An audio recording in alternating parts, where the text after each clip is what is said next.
Welcome to channel. இன்றைக்கி இந்த வீடியோவில் கேன்வாஸ் யூஸ் பண்ணி எப்படி நெக்லைன் ஸ்டிச் பண்ணுறதுன்னு தான் காமிக்க போகிறேன்.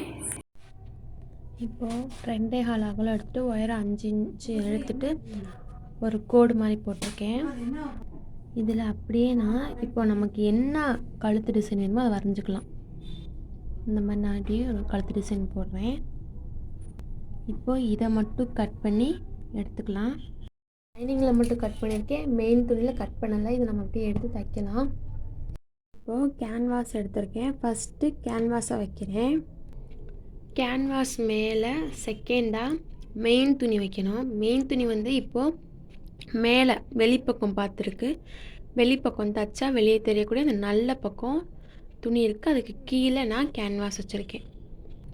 இப்போ தேர்டாக இந்த லைனிங் கிளாத்தை எடுத்து வச்சுருக்கேன். இது மூணையும் இப்போ நான் வரிசையாக வைக்கிறேன். ஃபஸ்ட்டு கேன்வாஸ், செகண்ட் மெயின் துணி, தேர்டு லைனிங் வச்சுருக்கேன்.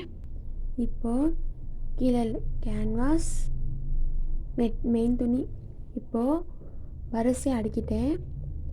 நான் அது 3 நகராமல் இருக்கிறதுக்காக ஒரு பின் 3 பக்கம் போட்டுட்டேன். இப்போது வாங்க தைக்கலாம். எப்படி தைக்கலாம் அப்படிங்கிறத காமிக்கிறேன்.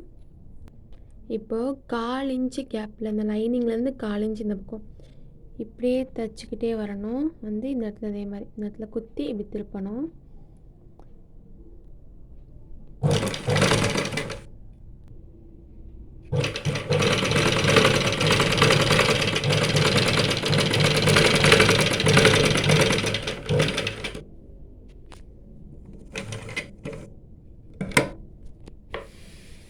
இப்படி குத்தி திருப்பணும். அப்போ தான் அந்த டேர்னிங்லாம் கரெக்டாக வரும். திரும்பி வச்சுட்டு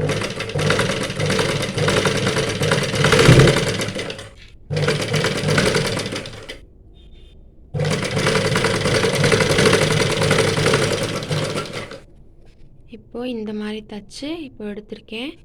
இப்போது இந்த லைனிங் துணி இப்போது மிச்சம் இருக்குது. இந்த மெயின் துணியும் கேன்வாஸையும் நம்ம கட் பண்ணி எடுத்துடலாம். இப்போது கட் பண்ணி எடுத்ததுக்கப்புறமா இந்த மாதிரி ஒரு டேர்னிங்கில் ஒரு கட் கொடுக்கணும். தையலை கட் பண்ணிடக்கூடாது, தையலுக்கு முன்னாடி வரைக்கும் ஒரு கட் கொடுக்கணும். அதே மாதிரி இந்த இடத்துல, இங்கே, அந்த மாதிரி அங்கங்கே ஒரு கட் கொடுத்துடுங்க. இப்போது அங்கங்கே நான் கட் கொடுத்துட்டேன். இப்படி கொடுக்குறதுனால நம்ம பின்னாடி திருப்பையில் அந்த கழுத்தோட ஷேப் அழகாக இருக்கும். அதுக்காக அந்த கட் கொடுக்குறது. இப்போது இந்த லைனிங்கை மட்டும் இந்த மாதிரி உள்ளே தூக்கி விடுங்க. இப்போ இந்த மாதிரி இப்படி உள்ளே இப்படி பண்ணி விடுங்க. பண்ணையில் அது உள்ளே போயிடும். இப்போ நான் திருப்பி விட்டுட்டேன். இப்போ திருப்பையில் இப்போ வெளியில் பார்க்கல இந்த லைனிங்க்கும் மெயின் துணிக்கும் நடுவில் கேன்வாஸ் போயிடும். இப்படி திருப்பிட்டு இப்போது இந்த மாதிரி ஓரத்துலேயே தைக்கிறோம். பார்த்திங்கன்னா இந்த மாதிரி ஓரத்துலேயே நம்ம ஒரு தைக்கிறோம். இப்போ இந்த மாதிரி ஓரத்துலேயே பண்ணுறதுக்கப்புறம் அவ்வளோதான். இப்போ தேவைப்பட்டுச்சுன்னா இது பக்கத்துலேயே ஒரு தையலும் கொடுத்துக்கலாம், ஒரு 1/4 இன்ச்சு கேப்பில். அவ்வளோதான்.